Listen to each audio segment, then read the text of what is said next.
Everyone, how are you all? कैसे हो आप सब? कैसी चल रही है आपकी प्रिपरेशन? प्लीज़ हमें कमेंट सेक्शन में बताइए। और भी आपको कोई भी डाउट है तो प्लीज़ हमें कमेंट सेक्शन में बताइए। और आपका बहुत बहुत वेलकम है आपके अपने चैनल पे जिसका नाम है एडुग्रोन। यहाँ पे आपको 6 से 12 के सारे वीडियोज़ मिलेंगे, बिल्कुल फ्री ऑफ कॉस्ट, सारे के सारे सब्जेक्ट्स का बिल्कुल डिटेल में, राइट। और हमने एक नई सीरीज स्टार्ट करी है अपने चैनल पे, इसका नाम है ट्रायो सीरीज़। हम 3 पार्ट्स में पूरा का पूरा चैप्टर कवर कर देते हैं।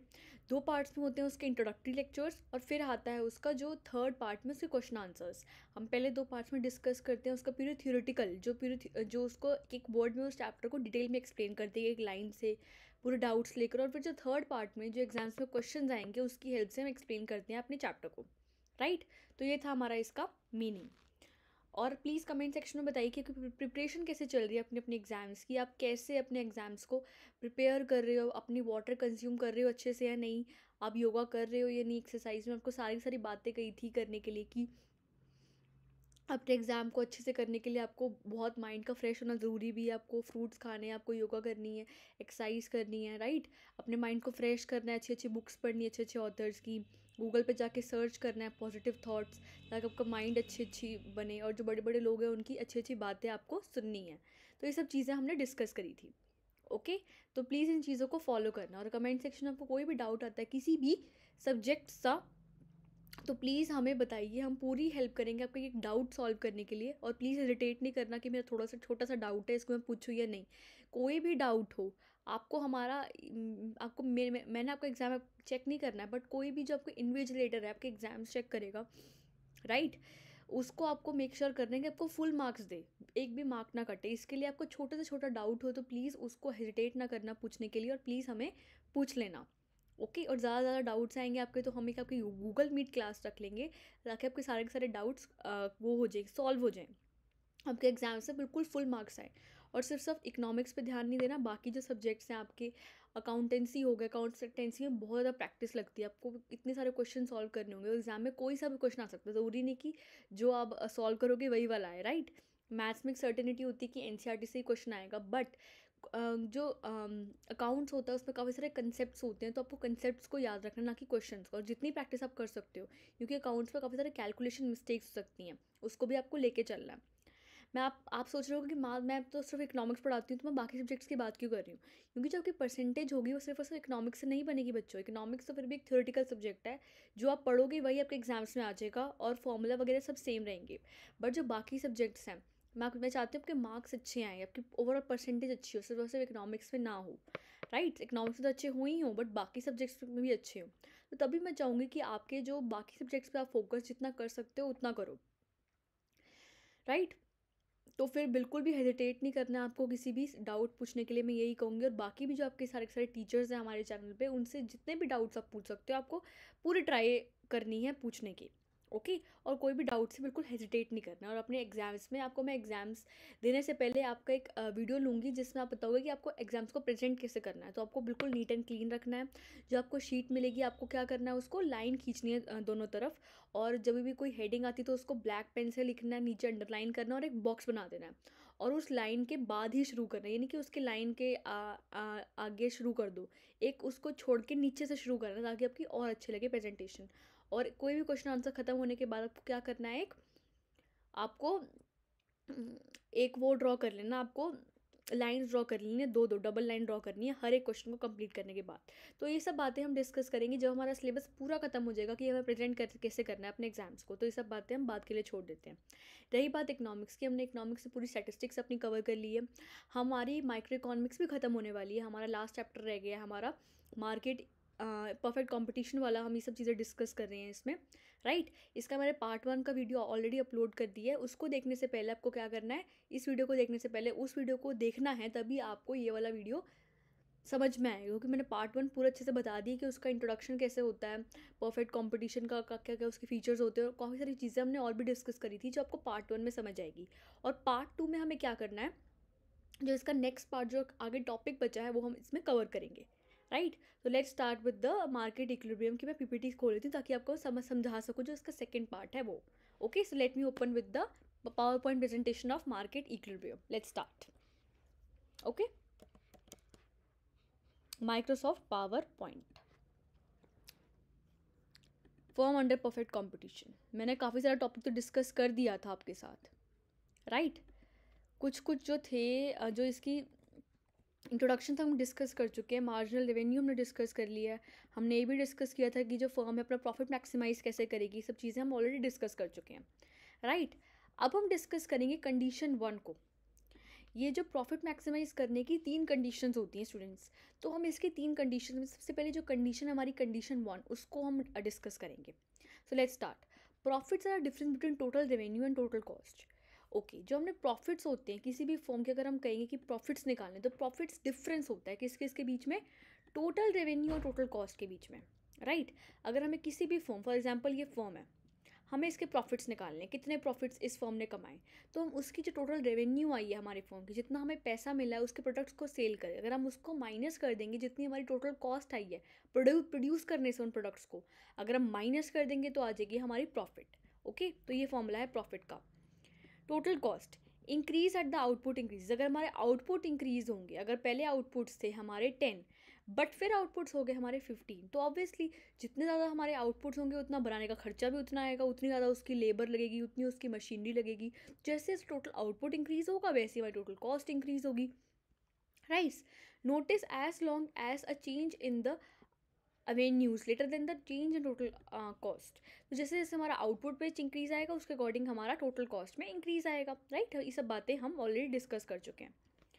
Profits will change to increase, profits उसके अकॉर्डिंग जो हमारा देखो ये सब चीज़ें इंटरलेटेड है। अगर आउटपुट बढ़ेगा तो ऑब्वियसली हमारी टोटल कॉस्ट भी बढ़ेगी, और टोटल कॉस्ट बढ़ेगी तो उसके अकॉर्डिंग हमारा प्रॉफिट भी चेंज होगा, क्योंकि जो प्रॉफिट है वही तो डिफरेंस टोटल रेवेन्यू और टोटल कॉस्ट के बीच में, राइट। तो ये सब बातें हम डिस्कस करेंगे आगे डीप में। अब इसको मैं आपको ओरल बता रही हूँ। To increase revenue, let's recall that change in total revenue when you put use unit increase in output is the marginal revenue. अब टोटल रेवेन्यू का अपने मीनिंग बताया था कि हमने टोटल रेवेन्यू का मतलब पढ़ लिया और मार्जिनल रेवेन्यू का मतलब पढ़ लिया। अब मार्जिनल रेवेन्यू का मतलब हमने पढ़ा था कि जो चेंज आता है टोटल रेवेन्यू में, अगर हम चेंज जो आता है हमारा टोटल रेवेन्यू में उसको हम डिवाइड कर देंगे जो हमारी क्वांटिटी आई है उससे, तो आ जाएगा हमारा क्या, marginal revenue. It will change in the cost per unit, increase in output is the marginal cost. जैसे जैसे हमारा आउटपुट ज़्यादा आएगा उससे हमारी कॉस्ट ज़्यादा आएगी, अगर कॉस्ट ज़्यादा आएगी तो प्रॉफिट्स में उतना ही अफेक्ट पड़ेगा, right. Therefore, we can conclude that as long as marginal revenue is greater than marginal cost, profits are increasing. Obviously, अब जो profits हैं वही तो difference है marginal revenue और marginal cost के। अगर हमारे profit ज़्यादा आ रहे हैं, अगर हमारी marginal revenue ज़्यादा है हमारी, इसमें हम टोटल रेवेन्यू टोटल कॉस्ट की बात कर रहे हैं, बट इसको अगर हम मार्जिनल में कन्वर्ट कर दें कि अगर जब तक हमारी मार्जिनल रेवेन्यू ज़्यादा होगी हमारे मार्जिनल कॉस्ट से, तब तक हमारे होंगे प्रॉफिट्स इंडस्ट्री में, राइट। तब तक हमारे बनेंगे प्रॉफिट्स इंडस्ट्री में। By the same logic as long as we conclude फिर ये हमारे आ जाएंगे प्रॉफिट्स, और जैसे ही हमारा प्रॉफिट्स हमारे मैक्सिमम होंगे तब मार्जिनल रेवेन्यू इक्वल होगा मार्जिनल कॉस्ट के। ऑब्वियसली देखो, अब प्रॉफिट्स का फॉर्मूला आप याद कर लो। प्रॉफिट्स का फॉर्मूला होता है, अगर हम टोटल रेवेन्यू टोटल कॉस्ट की टर्म्स में करें तो उसका फॉर्मूला होता है total revenue minus total cost, but अगर हम मार्जिनल की टर्म्स में करें तो उसका फॉर्मूला होता है marginal revenue minus marginal cost, right. Marginal revenue में से माइनस कर देंगे हम मार्जिनल कॉस्ट। अब अगर मार्जिनल रेवेन्यू और मार्जिनल कॉस्ट इक्वल है तो इसका मतलब क्या है, प्रॉफिट्स जीरो है, क्योंकि marginal revenue minus marginal cost तो प्रॉफिट्स होते हैं, और वो इक्वल है तो ऑब्वियसली प्रॉफिट जीरो है एक परफेक्टली कॉम्पिटिटिव फर्म के लिए। तो हमने इस्टेब्लिश किया अगर एक परफेक्टली कॉम्पिटिटिव फर्म है तो उसके दो कंडीशन होनी चाहिए। अगर प्राइस मार्केट मार्जिनल रेवेन्यू के इक्वल होगा तो हमारा क्या होगा, हमारा क्या हो जाएगा, एक परफेक्टली कॉम्पिटिटिव को सेटिस्फाई करने के लिए दो कंडीशंस है। फर्स्ट कंडीशन है कि जो हमारा प्राइस है वो इक्वल होना चाहिए हमारा मार्जिनल रेवेन्यू के, so that forms of it maximization becomes a level of output at which price is equal to MC। और दूसरी कंडीशन है कि हमारी प्राइस मार्जिनल कॉस्ट के इक्वल होनी चाहिए। ये हमारी दो कंडीशंस है हमारी सेटिस्फाई करने के लिए, अगर कोई फॉर्म परफेक्ट कॉम्पिटिशन के अंदर है उसको, अगर हमें अपने प्रॉफिट्स मैक्सिमाइज करने हैं तो ये दो कंडीशंस तो फुलफिल करनी होंगी, राइट। और सेकंड कंडीशन अगर हम देखें तो सेकंड कंडीशन है इसके थ्री कंडीशन। हमने कंडीशन 1 डिस्कस कर ली प्रॉफिट को मैक्सिमाइज करने के लिए, अब हम डिस्कस करेंगे इसकी सेकंड कंडीशन।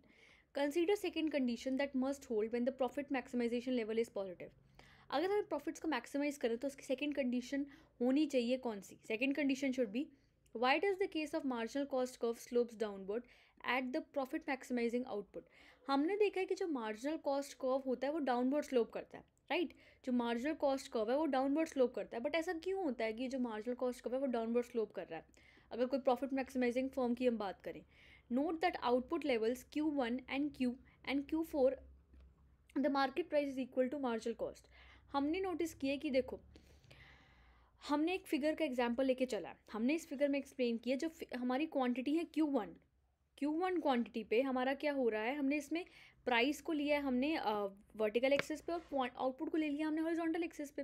और हमारा जो मार्जिनल कॉस्ट कर्व होता है, हमने लास्ट चैप्टर में पढ़ा था प्रोडक्शन एंड कॉस्ट की, वो ऑब्वियसली हमेशा यू शेप्ड कर्व बनता है। तो प्राइस इधर है, आउटपुट इधर है, राइट। जो मार्जिनल कॉस्ट कर्व बनेगा वो ऐसा बनेगा, कुछ ऐसा मार्जिनल कॉस्ट कर्व। जो मार्जिनल कॉस्ट कर्व बनेगा वो एक यू शेप्ड कर्व बनेगा हमेशा, राइट। और ये जो हमारी हमने इसमें ए और बी पॉइंट्स लेके चले हैं। अब इसमें क्या है कि जो हमारे आउटपुट्स Q1 और Q4 है, जो हमारा Q1 है उसमें क्या है, हमारा जो Q1 प्राइस में हमारा क्या है, market price is equal to marginal cost. Q1 में क्या है हमारा मार्केट प्राइस, जो हमारा मार्केट प्राइस चल रहा है वो मार्जिनल कॉस्ट के इक्वल है। जितनी हमारी मार्केट प्राइस चल रहा है उतनी हमारी टोटल रेवेन्यू और टोटल कॉस्ट में जो डिफरेंस आता है वो उतना है, मतलब मार्जिनल मार्केट प्राइस इक्वल है हमारे मार्जिनल कॉस्ट के, right. At the output Q1 marginal cost curve is downward sloping. हमने देखा है कि Q1 पे क्या है, हमारा जो मार्जिनल कॉस्ट कर्व है ये डाउनवर्ड स्लोप कर रहा है, राइट। ये ए पॉइंट है और ये डाउनवर्ड स्लोप कर रहा है, बट ऐसा क्यों हो रहा है कि Q1 पॉइंट पे जो मार्जिनल कॉस्ट कर्व है वो डाउनवर्ड स्लोप कर रहा है? We came that Q1 cannot be profit maximizing output by level by observe that all the output levels rightly to the left of Q. The market price is lower than the marginal cost. हमने इसमें assume किया that Q1 cannot profit maximising. जो Q1 point है हमारा profit maximising form के equal हो ही नहीं सकता, क्योंकि इसमें हमारा जो मार्जिनल मार्केट प्राइस है वो मार्जिनल कॉस्ट के इक्वल है। तो हमारे प्रॉफिट्स कैसे मैक्सिमाइज होंगे? अगर जितना हमारी कॉस्ट आ रही है उतनी हमारे प्रॉफिट्स हो रहे हैं तो ऑब्वियसली हमारा कोई प्रॉफिट मैक्सिमाइजिंग तो होगा ही नहीं। तो Q1 पॉइंट तो ऑब्वियसली हमारा प्रॉफिट मैक्सिमाइजिंग फॉर्म है नहीं। बट अगर हम आउटपुट को इंक्रीज करें उसको राइटवर्ड शिफ्ट करके, तो जो हमारा Q आता है वो लोअर आता है हमारे। अगर हम राइट में देखें, ये वाला था हमारा पॉइंट Q, अब इसके राइट में शिफ्ट करेंगे तो हमारा क्या आ जाएगा?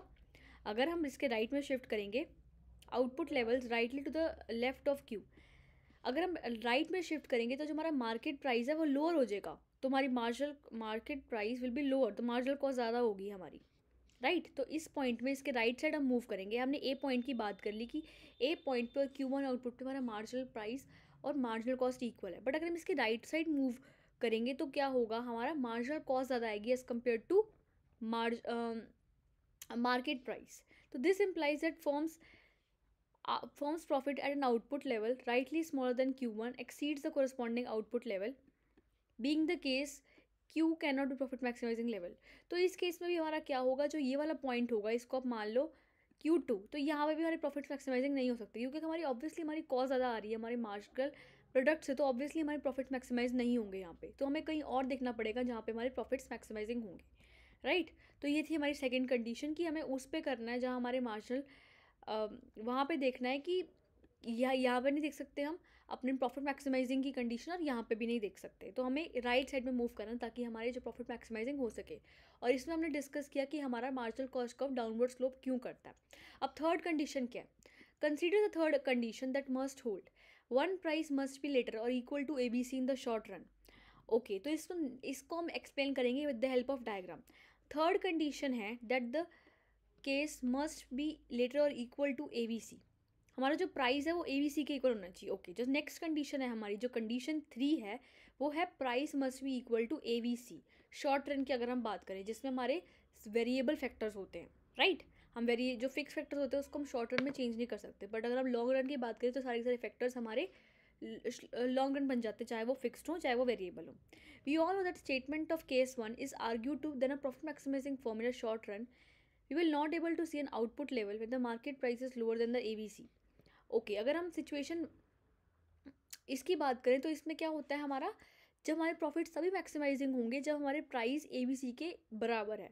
अगर हमारे प्राइस कम हो जाते हैं ABC से, अगर ABC हमारी ज़्यादा है प्राइस से, मतलब ABC ज़्यादा है प्राइस से, प्राइस लोअर है ABC से, तो आउटपुट लेवल Q और मार्केट प्राइस P, तो जो हमारा आउटपुट होगा Q, यहाँ पे हमारा आउटपुट है Q और प्राइस है P, उससे क्या होगा हमारा, it cannot be profit maximizing. तो यहाँ पर हमारे प्रॉफिट मैक्सिमाइज नहीं हो सकते, एक सिर्फ और सिर्फ एक जगह पे हो सकते हैं जहाँ हमारे जो हमारे प्रॉफिट्स हैं वो इक्वल है हमारे AVC के। अगर ज़्यादा होगा हमारा AVC प्राइस से तभी भी नहीं होंगे, और जब हमारा प्रॉफिट ज़्यादा होंगे तभी भी नहीं होगा। प्राइस ज़्यादा होगा जब हमारा AVC, तभी भी प्रॉफिट मैक्सिमाइजिंग नहीं होंगे। तो थर्ड कंडीशन तभी सेटिस्फाई होगी जब हमारे प्राइस इक्वल है AVC के, और ये कंडीशन लॉन्ग रन में भी अप्लाई करती है और शॉर्ट रन में भी अप्लाई करती है।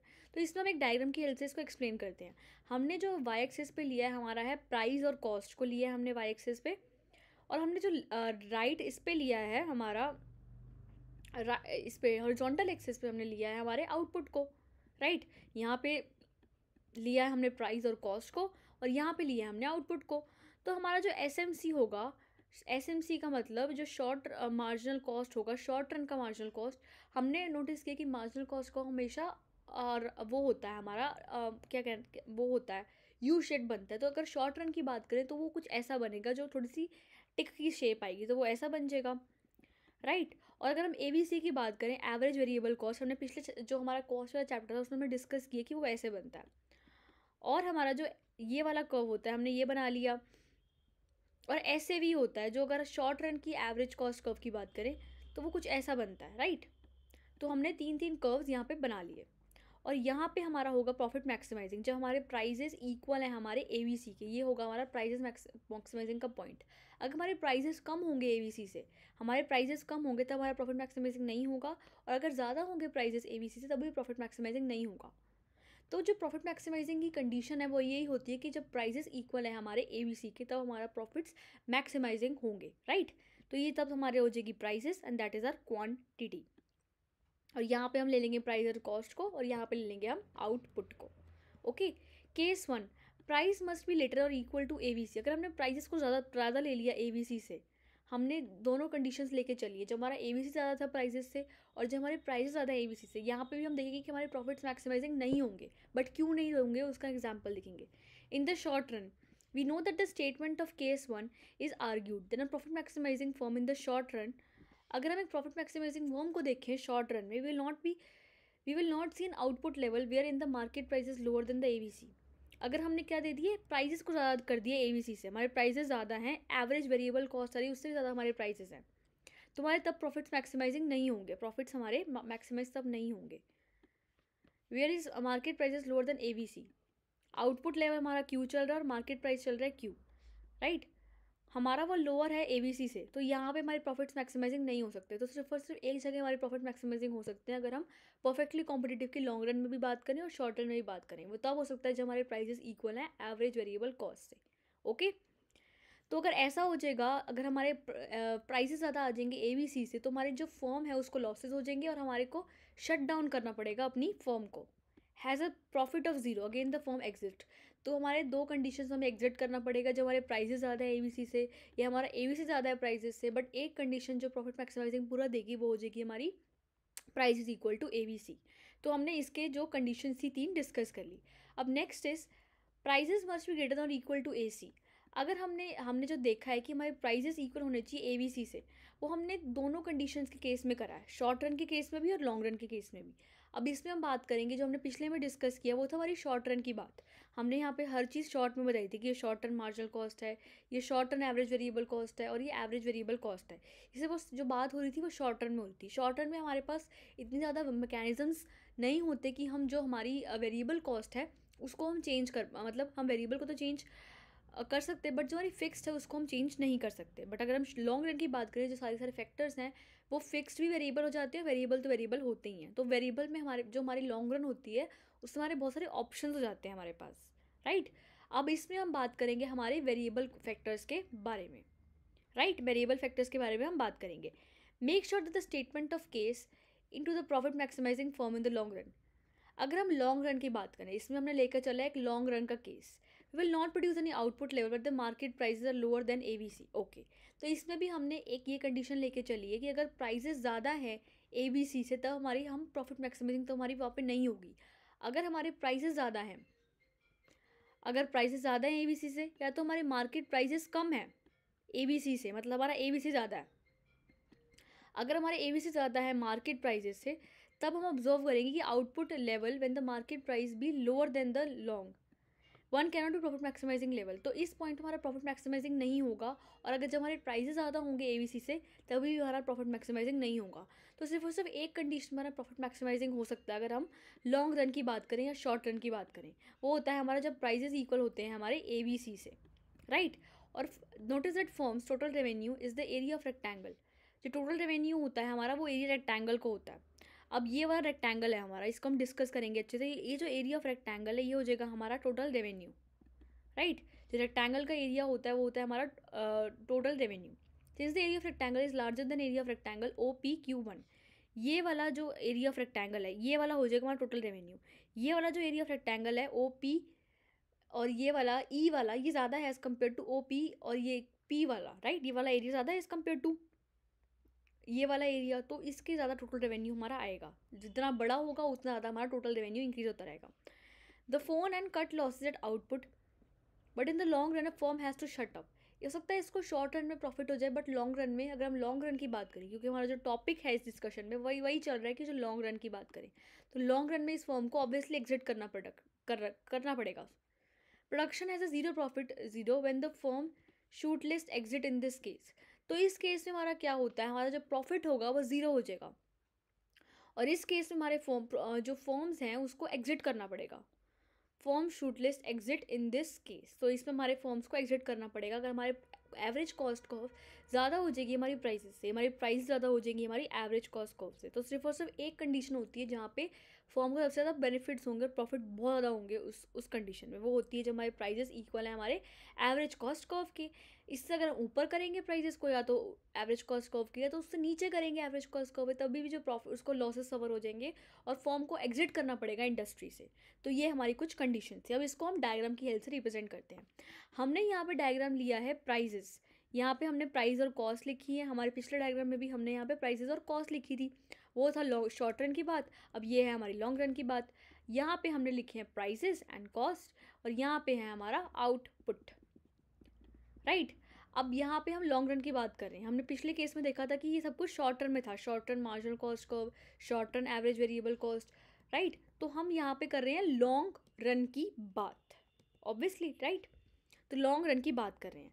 हमने long run marginal cost curve पढ़ा है। जो मार्जिनल कॉस्ट कर्व होता है वो क्या होता है, वो एक यू शेप्ड कर्व होता है। बट शॉर्ट रन और लॉन्ग रन में हमारा मार्जिनल कॉस्ट कर्व एक टिक की शेप में बनता है। टिक ऐसे बनता है, बट थोड़ा सा इसको कर्व की शेप में ले आओगे तो ऑब्वियसली आपका एक मार्जिनल कॉस्ट कर्व रेडी हो जाएगा, मार्जिनल कॉस्ट कर्व रेडी हो जाएगा। तो ये लॉन्ग रन की बात कर रहे हैं हम, long run marginal cost curve. और लॉन्ग रन हमें एवरेज कॉस्ट भी लेना है। एवरेज कॉस्ट कर्व हमने पढ़ा था जो हमारे प्रोडक्शन कॉस्ट चैप्टर में, कि वो कुछ ऐसा सा बनेगा long run average cost, right. और हमारा जो ये वाला प्राइसेस है हमारा, ये है हमारे प्राइसेस और ये है हमारी ई का पॉइंट। तो हमारा जो यहाँ पे रेवेन्यू होगा वो ज़्यादा होगा as compare to this point, क्योंकि जो ये वाला एरिया है ई वाला, इसका ज़्यादा है हमारा एरिया, तो इसके जो हमारे रेवेन्यू होंगे वो ज़्यादा होंगे, राइट। तो हमने इसको क्या किया, यहाँ पे एक टिक की शेप में हमने लॉन्ग रन मार्जिनल कॉस्ट बना दिया, और एक इसकी शेप में हमने लॉन्ग रन एवरेज कॉस्ट बना दिया यू की शेप में, राइट। और प्राइजेस सेट कर दिए, राइट। तो हमने ये सब चीज़ें कर ली एक्सप्लेन। तो हमने एक प्राइजेस ले लिए बीच में, तो जो ये वाला एरिया है ई वाला वो ज़्यादा होगा एज़ कम्पेयर टू पी वाला एरिया। जो पी वाला रेक्टेंगल का एरिया है OQ1P वो कम होगा एज़ कम्पेयर टू OQE। तो ये वाला हो जाएगा हमारा इसका मीनिंग, ओके। तो हमारा जो ये वाला एरिया है इसका एरिया ज़्यादा होगा, मतलब जो ये वाला रेक्टेंगल है OQ1 और E, इसका जो हमारा टोटल रेवेन्यू होगा वो ज़्यादा होगा, राइट। तो हमने जो टोटल रेवेन्यू के बारे में पूरा अच्छे से पढ़ लिया। अब हम डिस्कस करेंगे सप्लाई कर्व के बारे में। हमने रेवेन्यू पढ़ लिया, हमने लॉन्ग रन शॉर्ट रन में डिस्कस कर लिया, हमने तीनों कंडीशंस पढ़ ली जो हमारी प्रॉफिट को मैक्सिमाइज करने के लिए आनी चाहिए। अब हम डिस्कस करेंगे supply curve of the firm, right. तो सप्लाई कर्व होता है फर्म का, अगर कोई परफेक्टली कॉम्पिटिटिव फर्म है उसका सप्लाई कर्व कैसा बनना चाहिए, क्योंकि उसको सप्लाई भी करना है, कितनी प्रोडक्ट एक सप्लाई में वो कितने आउटपुट और कितनी क्वांटिटी प्रोड्यूस करे, इसमें वो सब चीज़ें देखेंगे। तो let's discuss about the supply curve. Firm supplies a quantities chooses to sell at the given price. एक जो फर्म है वो उस पे, ये एक फर्म है, हमने इसको फर्म ले लिया, ये उस पॉइंट पे सेल करना जाएगी जब हमारे प्राइजेस गिवन है, प्राइजेस गिवन है, हमारी टेक्नोलॉजी गिवन है, हमारे प्राइजेस और the factors of production given है, फैक्टर्स ऑफ प्रोडक्शन के प्राइजेस गिवन है। तो हमारी एक फॉर्म को क्या हमने एज्यूम करके चला है कि एक परफेक्टली कॉम्पिटिटिव फॉर्म को हमारे प्राइजेस भी गिवन है, अगर उसे अपनी सप्लाई को इस्टेब्लिश करना है तो उसे प्राइजेस गिवन है, उसे टेक्नोलॉजी गिवन है और उसे फैक्टर्स ऑफ प्रोडक्शन भी गिवन है। The table describing the quantity sold by the firm at various prices. हमने टेबल ली है जिसमें हमने लिया है कि हमारे एक क्वांटिटी में वो कितने प्राइजेस उसको आएगा, उसके बेसिस पे उसकी क्या टेक्नोलॉजी आएगी, टेक्नोलॉजी कितनी बनेगी और जो प्राइजेस ऑफ दूसरे फैक्टर्स हैं उनकी क्या कॉस्ट आएगी। तो उसको हम कहते हैं एक सप्लाई, इस कॉल्ड अ सप्लाई कर्व। तो इसको हमने एक सप्लाई शेड्यूल का नाम दिया कि इस प्राइस पे हमारी कितनी टेक्नोलॉजी आ रही है, अगर हम इस प्राइस पे चले तो हमारी टेक्नोलॉजी बनाने की क्या कॉस्ट आ रही है और हमारे क्या आ रहे हैं,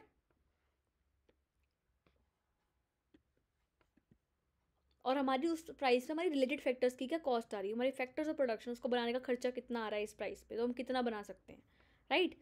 should me to represent the remaining information on a graph. तो हमने जो इसको सप्लाई कर्व को एक्सप्रेस किया है, पहले हमने एक्सप्रेस किया उसको एक टेबल की फॉर्म में, फिर हमने जब उसको कर्व की फॉर्म में एक्सप्रेस किया तो हमारा एक सप्लाई कर्व आ गया, वो निकला हमारा अपवर्ड स्लोपिंग कर्व। हमें वो बताता है कि कितना हमें आउटपुट बनाना है और कितने प्राइजेस पे बनाना है, राइट। तो इसमें हमें प्राइस और आउटपुट भी दिया होता है। और टेक्नोलॉजी और प्राइस ऑफ फैक्टर्स तो हम बता चुके हैं कि वो ऑब्वियसली कांस्टेंट चल रहा है, हमारा टेक्नोलॉजी भी कांस्टेंट है और फैक्टर्स ऑफ प्रोडक्शन भी कांस्टेंट है। We distinguish between short run and supply curve. तो इसमें हम डिस्टिंग्विश करते हैं लॉन्ग रन और सप्लाई कर्व में। अब हम डिस्कस करेंगे टोटल सप्लाई का मीनिंग। टोटल सप्लाई का क्या मीनिंग होता है, हमने डिस्कस कर लिया सप्लाई कर्व का क्या मीनिंग है, हमने डिस्कस कर लिया सप्लाई कर्व की शेप कैसी है। अब हम डिस्कस करेंगे जो टोटल सप्लाई कर्व है वो कैसा निकलता है एक परफेक्ट कॉम्पिटिटिव इंडस्ट्री का। We shall speak the division into two parts. Before that, a reminder forms profit maximizing output when the market price is greater than or equal to AVC. तो हमने इसको दो पार्ट्स में divide कर लिया अपने division को। फर्स्ट पार्ट है कि हमारी profit maximizing output when the market price is greater than equal to AVC. जो हमारे अगर हमने लेके चला है फर्स्ट केस में कि हमारे प्राइजेस ज़्यादा है हमारे एवीसी से, हमारे जो एवरेज वेरिएबल कॉस्ट आ रही है उससे ज़्यादा तो हमारे प्राइजेस ही हो रहे हैं, तो हमने फर्स्ट कंडीशन लेके चली है, उसमें हमारे प्रॉफिट्स कैसे मैक्सिमाइज होंगे। तो उसमें डिटरमाइन करेंगे हमारे प्रॉफिट मैक्सिमाइजिंग क्या हमारी आउटपुट होनी चाहिए और क्या हमारी क्वांटिटी होनी चाहिए, राइट। तो हम केस वन को लेके चल रहे हैं। अब केस वन को याद रख लो कि हमारा जो फर्स्ट केस है वो है प्राइजेस ज़्यादा है हमारे एवरेज कॉस्ट कर्व से, राइट। तो ये थी हमारा first case. Prices are equal to minimum AVC. Suppose the market price हमने रेट किया, उसको जो मार्केट प्राइस है वो रेट किया है P1, वो ज़्यादा है एज़ कम्पेयर टू जो एवीसी है, तो एवीसी उससे ज़्यादा है हमारा मार्केट प्राइस, राइट। तो हमने इसमें ये वाला डायग्राम बना के चला है। हमने क्या सोच के रखा है कि हमारे मार्केट प्राइसेस है P1 और जो हमारी मार्केट प्राइस है एवीसी वो उससे ज़्यादा है, प्राइसेस ज़्यादा है हमारी एवीसी से। तो हमने P1 को इक्वेट करके रखा है आउटपुट से, तो हमने लेके चला है कि हमारे प्राइसेस ज़्यादा हैं एवीसी से, राइट। तो हमारा आ गया वो केस वन। तो हमने इसमें 3 केसेस लिए हैं टोटल। फर्स्ट केस था हमारे प्राइसेस ज़्यादा हैं एवीसी से।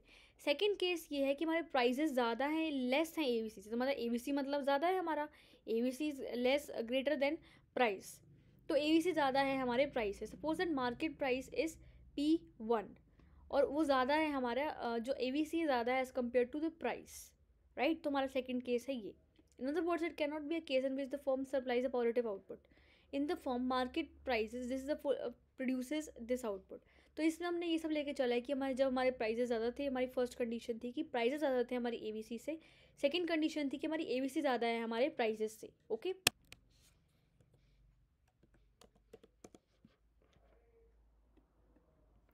राइट, तो ये थी हमारी केसेस।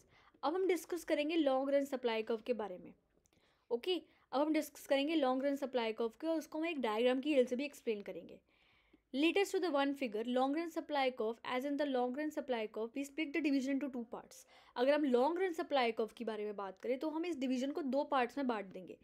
हम इसमें डिटरमाइन करेंगे, फर्स्ट है कि हम डिटरमाइन करेंगे हमारा प्रॉफिट मैक्सिमाइजिंग लेवल क्या होना चाहिए, मतलब किस पॉइंट पे हमारे सबसे ज़्यादा प्रॉफिट्स मैक्सिमाइज हो रहे हैं। हमारा फर्स्ट ये वाली हमारी आउटपुट है, मतलब किस पॉइंट पे हमारे सबसे ज़्यादा प्रॉफिट्स हमें मिल रहे हैं।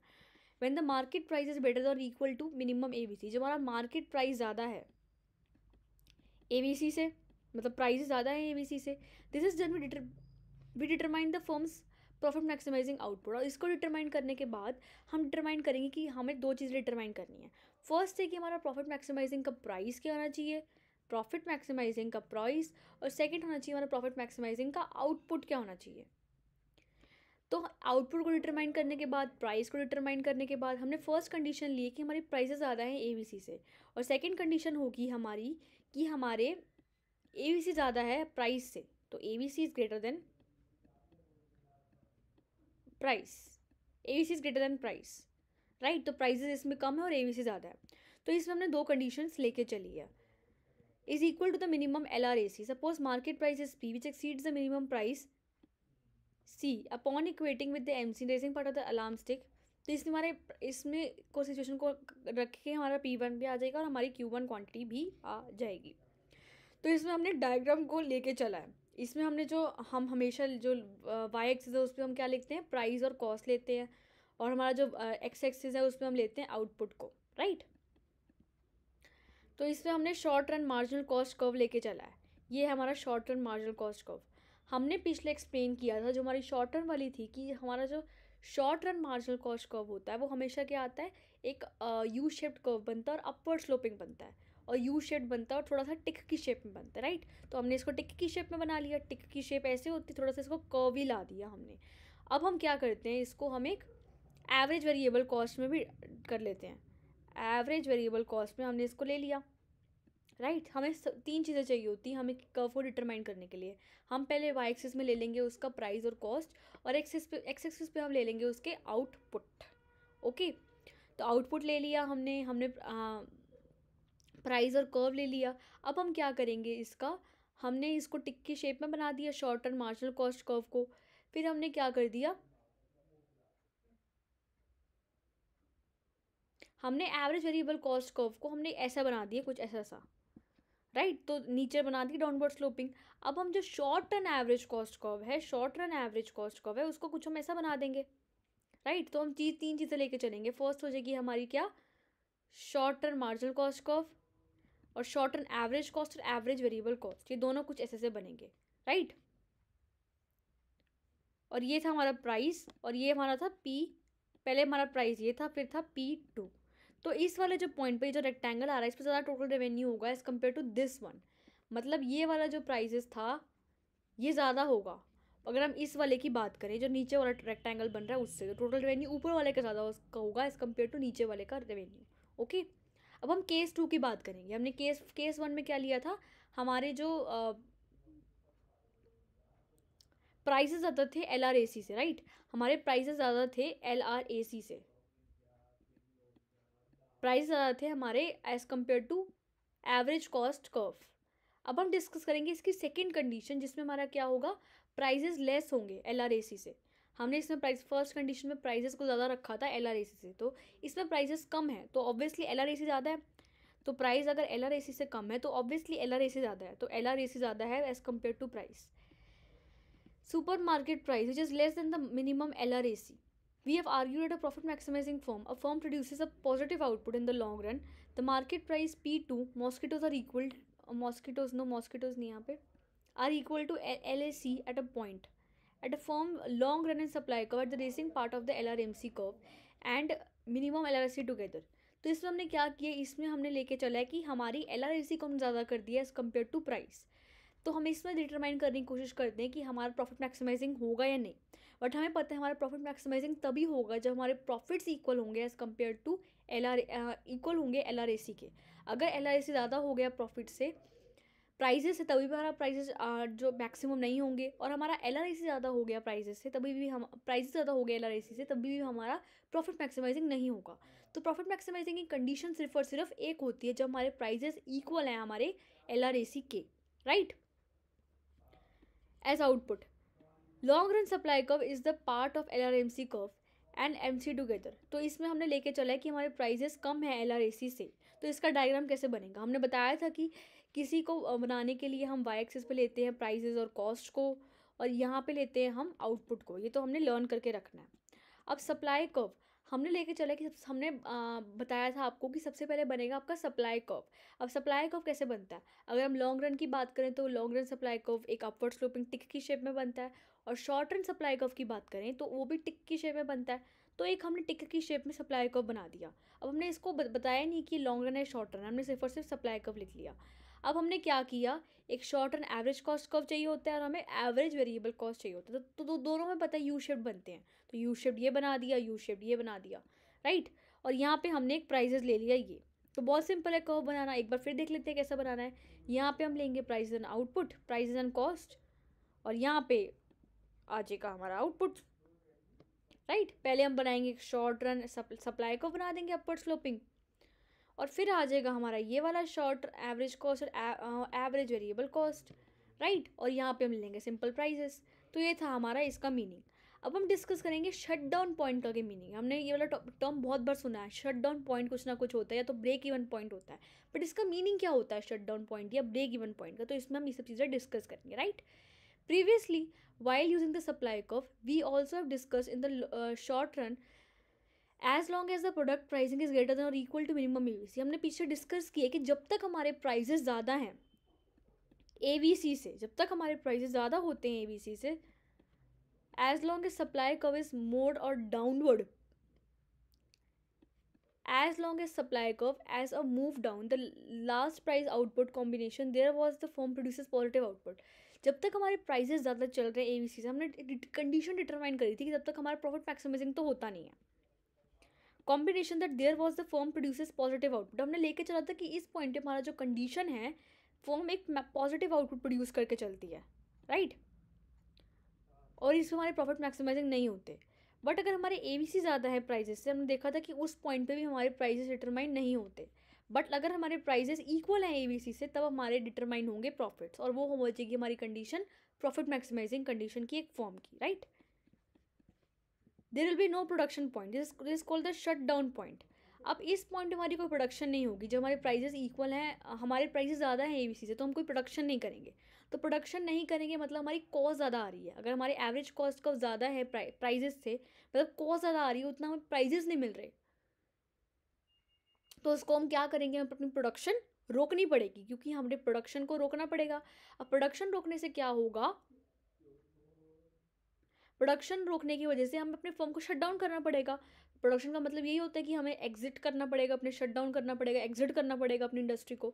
तो एग्जिट करने की वजह से हमारा जो शट डाउन पॉइंट है, shut down point of the firm in the long run is equal to minimum LRAC। तो जो लॉन्ग रन में हमारा शट डाउन पॉइंट होता है वो LRAC के इक्वल होता है, LRAC के इक्वल होता है हमारा शट डाउन पॉइंट, राइट। तो ये था इसका मीनिंग। अब हम डिस्कस करेंगे एक नॉर्मल प्रॉफिट का मीनिंग और ब्रेक इवन पॉइंट का मीनिंग है। हमने शट डाउन पॉइंट का मीनिंग बिल्कुल डीप में डिस्कस कर लिए, शट डाउन पॉइंट क्या होता है। अब हम डिस्कस करेंगे कि जो फर्म एक, हम कहते हैं कि फर्म एक नॉर्मल प्रॉफिट कमा रही है।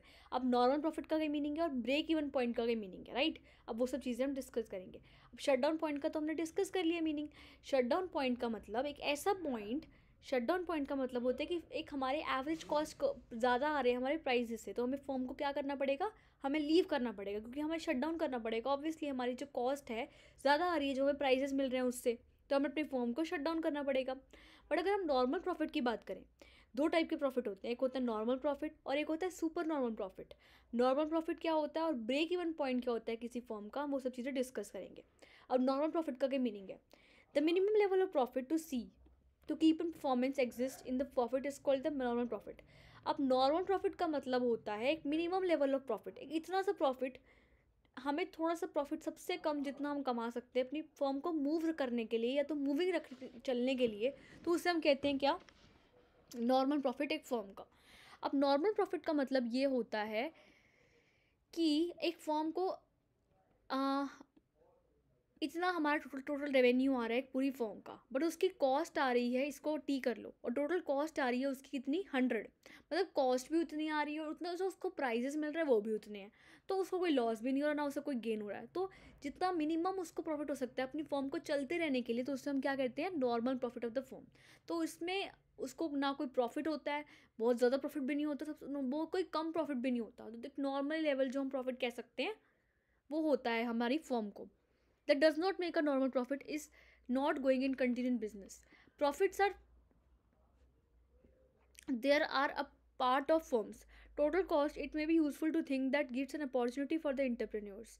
तो प्रॉफिट है वो एक अपॉर्चुनिटी देता है इंटरप्रेन्योर्स को अपनी जो फर्म है उसको मूव करने के लिए, राइट, उसको एक मूविंग रखने के लिए और अपनी जो बिजनेस को एक्सपेंड करने के लिए प्रॉफिट्स आते हैं। तो जो इंटरप्रेन्योर्स होते हैं उनको भी एक मोटिवेशन मिलती है कि उनको काम करते रहना चाहिए, राइट। बट अगर एक प्रॉफिट एक फॉर्म के प्रॉफिट से नॉर्मल हो गया, मतलब उसे कोई आ ही नहीं रही ना, मतलब उसके प्रॉफिट भी नहीं हो रहा ना कोई लॉस हो रही है, तो नॉर्मल प्रॉफिट की सिचुएशन आ गई। अब एक फॉर्म को अगर कोई नॉर्मल प्रॉफिट आ गया तो उससे कोई वही नहीं मिल रहा है कोई कि उसे काम करना चाहिए नहीं, मतलब वो इतना एक्साइटेड नहीं है काम करने के लिए, राइट। तो एक्साइटेड नहीं है तो फिर उसको एक अपॉर्चुनिटी नहीं मिलती कि वो सोचता है कि उसे आगे बिजनेस करना चाहिए नहीं। बट अगर एक फॉर्म को जितना वो प्रॉफिट कमा सकता है उससे ऊपर उसको नॉर्मल प्रॉफिट आ गया, नॉर्मल प्रॉफिट से ऊपर प्रॉफिट, जितना उसको लगता था कि नॉर्मल प्रॉफिट इतना तो आएगा उससे ऊपर अगर उसने हमारे 50 रुपीज़ कमा लिए तो ये हो जाएगा उसका 150, और ये 150 कहलाएगा उसका super normal profit. Normal profit से भी ऊपर वो प्रॉफिट होता है वो कहते हैं सुपर नॉर्मल प्रॉफिट। और नॉर्मल प्रॉफिट का मतलब कोई मिनिमम लेवल ऑफ प्रॉफिट अगर कोई होता है अपनी फर्म को मूविंग रखने के लिए, अपनी फर्म को मूविंग रखने के लिए कोई नॉर्मल जितना भी छोटा मोटा हम प्रॉफिट कर सकते हैं उसे हम कहते हैं क्या, नॉर्मल प्रॉफिट, सबसे कम से कम। In the long run a firm does not produce on anything less than the normal profit. अगर कोई firm does not produce anything, अगर कोई फर्म प्रोड्यूस ही नहीं कर रही लॉन्ग रन में और वो नॉर्मल प्रॉफिट से भी कम कर रही है, it may produce the profit is less than the level. अगर कोई फॉर्म कर रही है कोई कुछ प्रोड्यूस ही नहीं कर रही, less than the normal profit, normal profit से भी कुछ कम प्रोड्यूस करी तो उसे फॉर्म को छोड़ देना चाहिए। बट अगर कोई profit is less than the point on the supply curve on which the form on normal profit is equal to break even point, the point of minimum average cost curve, 3 case of supply. हम इसमें 3 cases के बारे में discuss करेंगे आगे कि normal profit कैसे निकालते हैं फर्म का, उसका ब्रेक इवन पॉइंट कैसे निकलता है फर्म का। बट हम मैंने आपको शॉर्ट में मीनिंग बता दी कि नॉर्मल प्रॉफिट का मतलब वही होता है कि जो मिनिमम लेवल ऑफ पॉइंट होता है अपनी फर्म को मूविंग रखने के लिए, तो उसे हम कहते हैं नॉर्मल प्रॉफिट। और हमारा जो सुपर नॉर्मल प्रॉफिट होता है, जो हम नॉर्मल प्रॉफिट के ऊपर भी कुछ ना कुछ अर्न करते हैं, जितना हमारा नॉर्मल प्रॉफिट था 100 रुपीज़ का, उससे ऊपर अगर हमने 50 रुपीज़ अर्न किए तो उसको मिला के 100 + 50 हो जाएगा हमारा 150 रुपीज़, वो हो जाएगा हमारा सुपर नॉर्मल प्रॉफिट, राइट। तो इसका हमने मीनिंग डिस्कस किया। अब हम इसका long run supply curve discuss करेंगे और निकालेंगे कि हमारी ब्रेक इवन पॉइंट कैसा निकलता है और नॉर्मल प्रॉफिट कैसा निकलता है, राइट। अब हम डिस्कस करेंगे अपॉर्चुनिटी कॉस्ट का क्या मीनिंग है। आपने जो टर्म है काफ़ी बार सुनी होगी कि अपॉर्चुनिटी कॉस्ट का मतलब क्या है। अपॉर्चुनिटी कॉस्ट का मतलब होता है नेक्स्ट बेस्ट ऑल्टरनेटिव। अपॉर्चुनिटी का मतलब कोई चीज़ की हमें अपॉर्चुनिटी थी बट हमने करी नहीं। मतलब आप इधर आप पढ़ रहे हो बट अगर आप पढ़ते नहीं तो आप कहीं पे जाके कोई अच्छी नौकरी कर लेते, वहाँ सबको पैसा मिलता, बट वो छोड़ा आपने, बट अब फिर आपने नौकरी करी, राइट। तो वो एक हो जाएगी इसकी अपॉर्चुनिटी कॉस्ट, मतलब वो आप कर सकते थे, एडिशनल काम था बट आपने किया नहीं, आपने ये चूज़ किया, तो वो हो जाएगी आपकी अपॉर्चुनिटी कॉस्ट।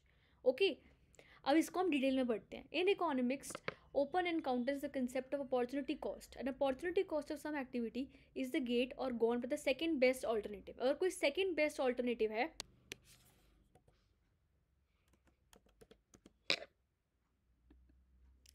तो कोई सेकंड बेस्ट ऑल्टरनेटिव है जिसको आप कर सकते थे बट आपने नहीं छोड़ा, आपने यहाँ पे पढ़ाई करी, आप कोई वहाँ पे जाते हैं कोई काम करते तो वो आपको अगर कोई 10,000 25,000 रुपीज़ पर मंथ आते हो, आपने छोड़ा, पर उसको छोड़ के आपने ये काम किया, तो वो हो जाएगी आपकी अपॉर्चुनिटी कॉस्ट। वो सब आप काम कर सकते थे बट आपने छोड़ा क्योंकि आपको पढ़ना है आगे, आपको कुछ और अच्छा करना है, राइट।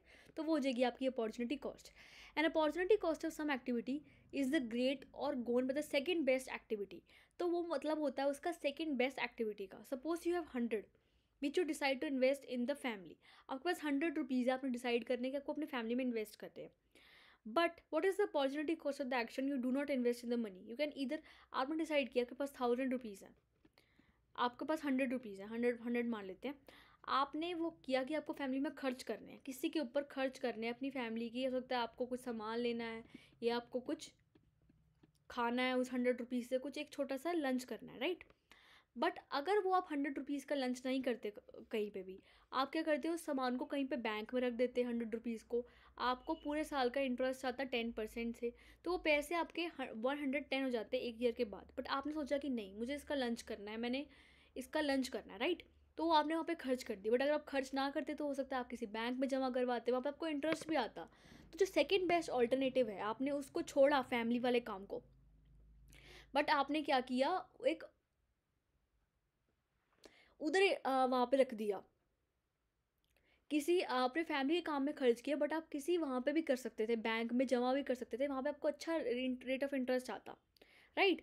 तो कोई सा सेकंड बेस्ट ऑल्टरनेटिव है जिसको आपने छोड़ा वो वाला काम, बट आप वो कर सकते थे, वो होती है उसकी opportunity cost.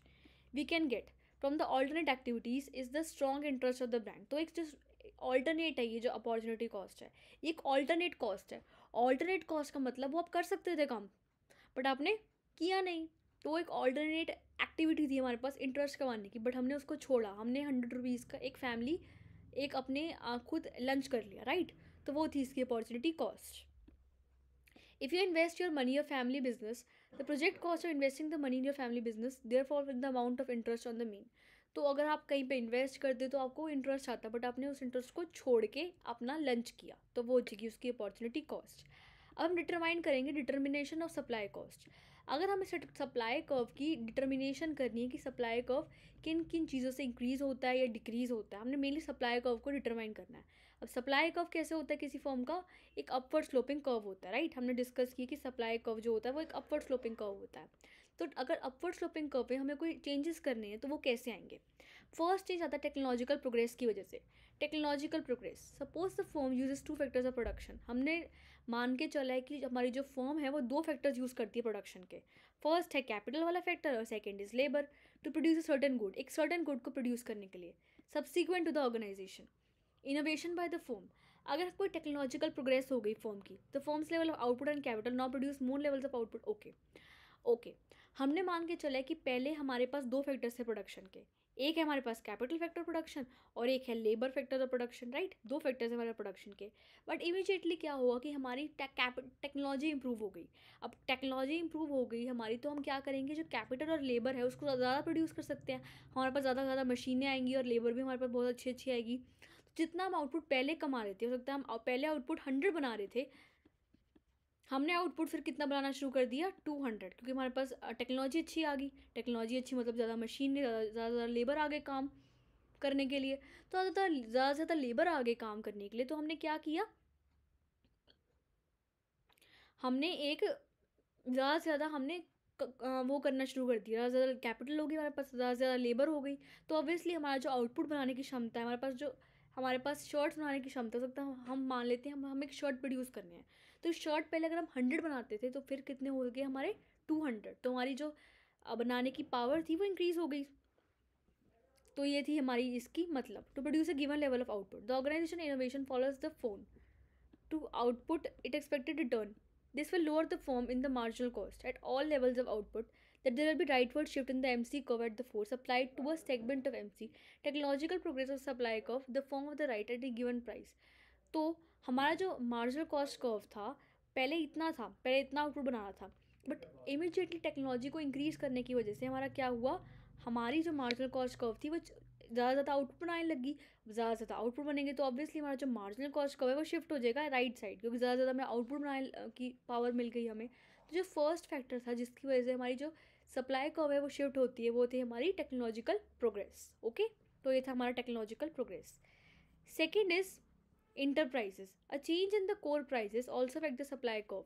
Is the price of the input से, अगर हमारे इनपुट के प्राइसेस की हम बात करें, जो हमें बनाने का खर्चा आ रहा है उस पर्टिकुलर सामान को, इस पर्टिकुलर सामान को बनाने का खर्चा अगर उसमें थोड़ा सा चेंजेस आते हैं तो ऑब्वियसली हमारे सप्लाई कर्व में भी चेंजेस आएंगे। अब सप्लाई कर्व में चेंज आएंगे तो ऑब्वियसली सप्लाई कर्व इधर उधर शिफ्ट करेगा, या तो राइट साइड करेगा या लेफ्ट साइड करेगा, उससे हम देखते हैं। अगर हमारी इनपुट प्राइसेस को supply curve is the price of the output से increases the cost of production. अगर हमारा इनपुट बनाने का खर्चा, जो उसको सामान लगा है रॉ मटेरियल, उसको बनाने का खर्चा ज़्यादा आएगा, तो उसकी प्रोडक्शन की कॉस्ट ज़्यादा आएगी। कंसिक्वेंट इंक्रीज इन फर्म्स, तो average cost of the firm usually by an increase in firms marginal cost of the firm of output is to the left of the means that firm supply left of the given price at the firm now supplies less of the output। okay, तो हमने इसमें लेके चला है कि हमारी मान लो कि एक फैक्ट्री है, राइट, उसमें हम शर्ट्स प्रोड्यूस करते हैं, शर्ट्स प्रोड्यूस हो रही है उस फैक्ट्री में। उस शर्ट्स प्रोड्यूस करने के लिए हमारी जो पर यूनिट कॉस्ट थी वो पहले 100 रुपीज़ आती थी, बट एकदम से क्या हुआ, हमारी इतनी टेक्नोलॉजिकल प्रोग्रेस वो हो गई, हमारी इनपुट की प्राइस इतनी ज़्यादा बढ़ गई, जो शर्ट्स को बनाने का खर्चा है वो 100 से 200 हो गया।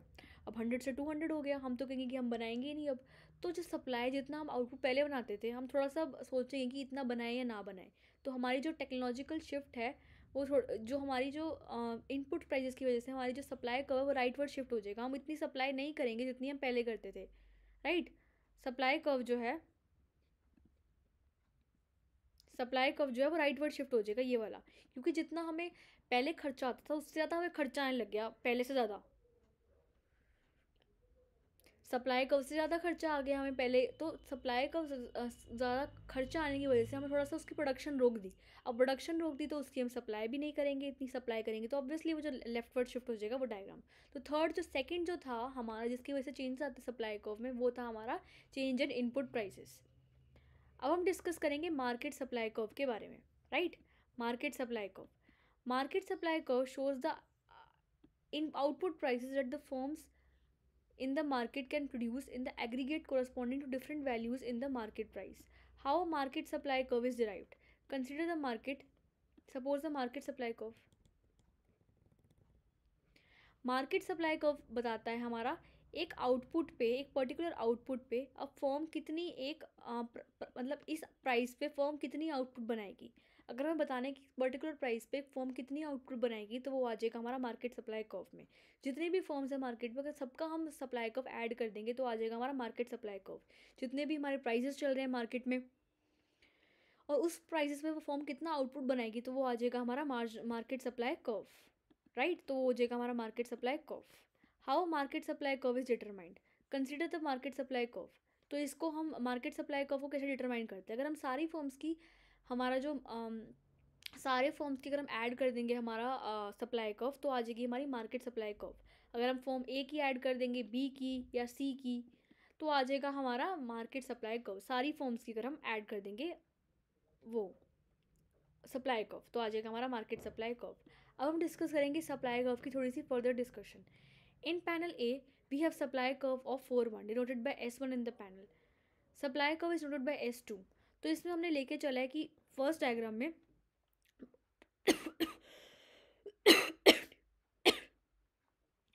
हमने फर्स्ट डायग्राम में लेके चला है कि हमारा सप्लाई कर्व ऐसा चल रहा है S1 की शेप में, राइट।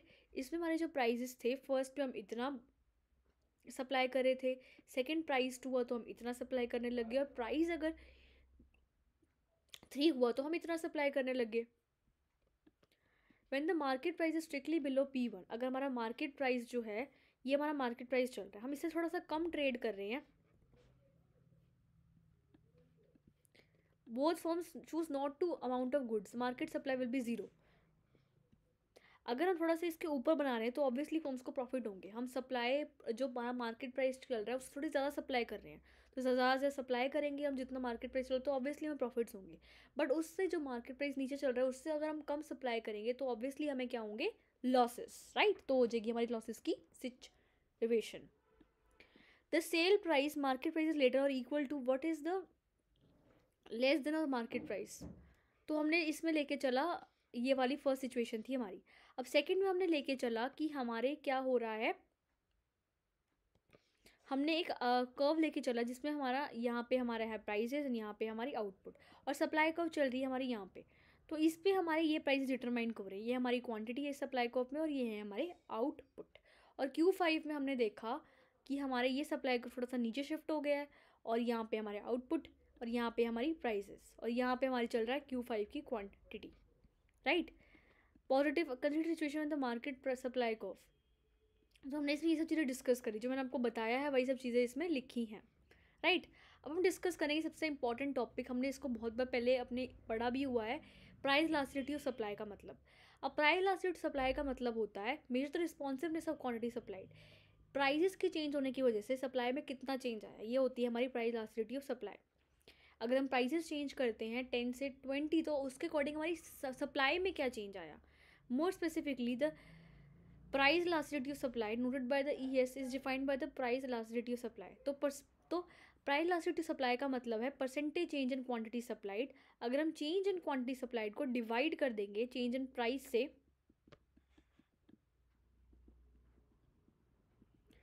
चेंज इन प्राइस से, तो आ जाएगी हमारी क्या, प्राइस इलास्टिसिटी ऑफ सप्लाई। तो पहले हमारा लिखा है चेंज इन क्वांटिटी सप्लाइड। अब क्वांटिटी सप्लाइड चेंज कैसे होता है, अगर हम चेंज इन क्वांटिटी को डिवाइड कर देंगे ओरिजिनल क्वांटिटी और मल्टीप्लाई कर देंगे 100 से, और फिर हम डिवाइड कर देंगे प्राइस को, चेंज इन प्राइस, यहाँ पे हमने लिखा है चेंज इन प्राइस, तो change in price upon original price into 100, तो क्या हो जाएगा हमारा 100 कैंसिल हो जाएगा और ये वाला चल जाएगा हमारा रेसिप्रोकल में, फिर आ जाएगा हमारा delta Q upon Q into P upon delta P. तो हमारा ये मीनिंग हो गया प्राइस इलास्टिसिटी ऑफ सप्लाई का, कि प्राइस के चेंज होने की वजह से हमारे सप्लाई कितनी चेंज आई, राइट। तो हमने इसका फॉर्मूला भी डिस्कस कर लिया कि इसका फॉर्मूला है change in quantity supply divide by change in price. तो ये हो गया हमारा प्राइस इलास्टिसिटी ऑफ सप्लाई। अब हम डिस्कस करेंगे चेंज इन क्वांटिटी का क्या मीनिंग है। Where there is change in quantity, the change in the quantity of supply to the market.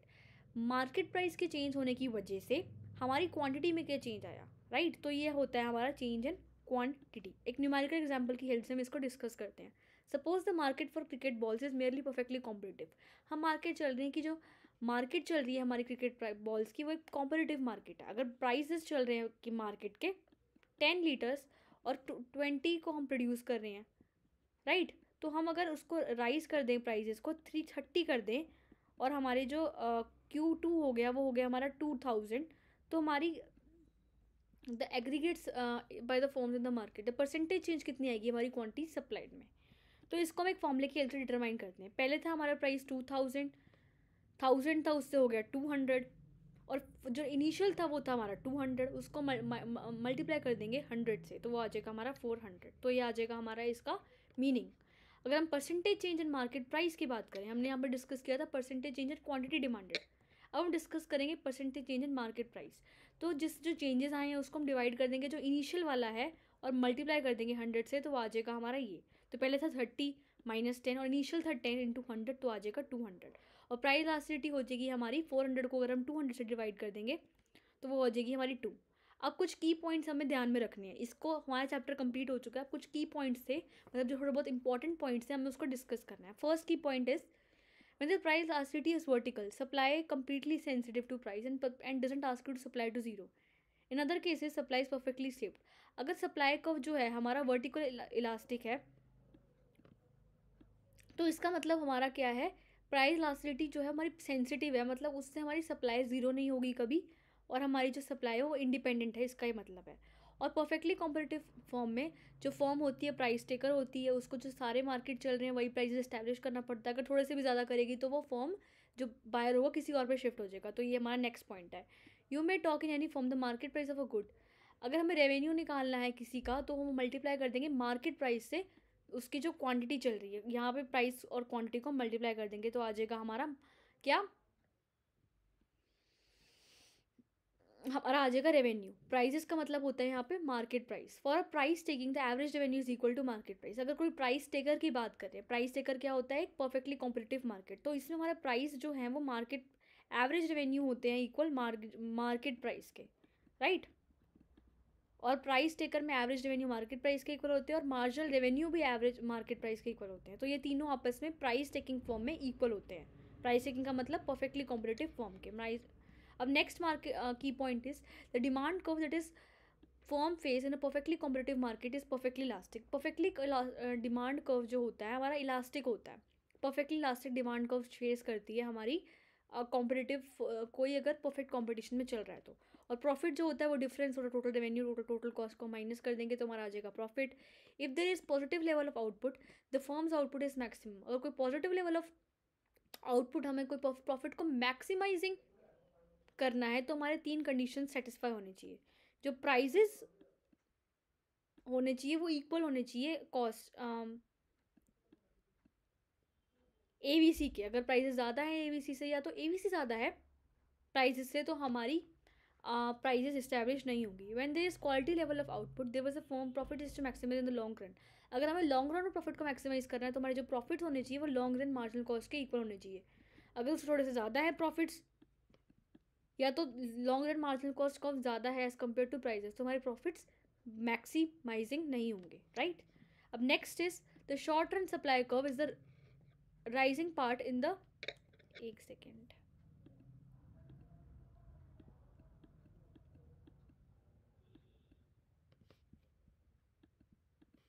The short run supply curve is a rising part. जो short run supply curve होता है वो थोड़ा सा ऐसे बनता है, तो वो थोड़ा सा राइजिंग बनता है ऐसा यू शेप्ड का। अब लॉन्ग रन सप्लाई कर्व भी एक हमारा हमने पढ़ा था कि जो लॉन्ग रन सप्लाई कर्व होता है, शॉर्ट रन होता है, वो दोनों थोड़े से ऐसे बनते हैं हमारे ये वाले शेप में, यू शिफ्ट बनते हैं, राइट। और टेक्नोलॉजिकल प्रोग्रेस से क्या होता है, हमने पढ़ा था कि सप्लाई कर्व राइटवर्ड शिफ्ट हो जाता है। और आउटपुट प्राइसेस से क्या होता है, तो आउटपुट प्राइस बढ़ जाएंगे तो हम थोड़ी सप्लाई कम करेंगे तो राइटवर्ड शिफ्ट हो जाएगा, लेफ्टवर्ड शिफ्ट हो जाएगा डायग्राम। और मार्केट प्राइस को ऐसे हो कैसे निकलता है, जब हम सारी की सारी सप्लाई कर्व ऐड कर देंगे इंडिविजुअल फॉर्म्स की, तो आ जाएगा हमारी मार्केट सप्लाई कर्व। और प्राइस इलास्टिसिटी सप्लाई होता है हमारा चेंज इन क्वांटिटी सप्लाइड को अगर हम डिवाइड कर देंगे चेंज इन मार्केट प्राइस से, तो आ जाएगा हमारी प्राइस इलास्टिसिटी ऑफ सप्लाई। तो ये था हमारा चैप्टर, बहुत सिंपल चैप्टर था, हमने पूरा कवर कर लिया अच्छे से, राइट। और thank you so much guys for listening to me. आपने बहुत अच्छे से सारी मेरी बातें सुनी, मैंने आपको बहुत डिटेल में चैप्टर पूरा का पूरा एक्सप्लेन कर दिया, तो प्लीज़ आप भी इसको अच्छे से कीजिएगा, राइट। और कोई भी डाउट हो तो प्लीज़ कमेंट सेक्शन में लिखिएगा, हमारी एडुग्रोन फैमिली पूरी हेल्प करेगी आपको हेल्प करने के लिए इस पर्टिकुलर चैप्टर में, राइट। ओके गाइज, तो अच्छे से इसको रिवाइज करके आना। नेक्स्ट पार्ट में हम डिस्कस करेंगे इसके जो नेक्स्ट हमारा जो क्वेश्चन आंसर्स है इसका, वो सब डिस्कस करेंगे नेक्स्ट हमारे टॉपिक में, राइट। तो इसको प्लीज़ अच्छे से रिवाइज करके आना, तभी आप वो अच्छे से कर पाओगे। और कोई भी स्ट्रेस नहीं लेना एग्जाम्स का, बार बार मैं यही कहती हूँ। और एडुग्रोन को प्लीज़ लाइक से सब्सक्राइब कीजिए अगर आपको एडुग्रोन ने आपकी थोड़ी सी भी हेल्प करी है आपकी सिचुएशन, आपकी जो एग्जाम्स की प्रिपरेशन को बूस्ट करने के लिए, तो प्लीज़ ओके। और अपनी जो नया साल है उसको प्लीज़ अच्छे से यूटिलाइज़ करना, अच्छे से पढ़ाई करना, स्ट्रेस नहीं लेना एग्जाम्स का, राइट। और thank you so much guys, thank you so much for listening to me. Have a good day ahead and a happy new year. Bye.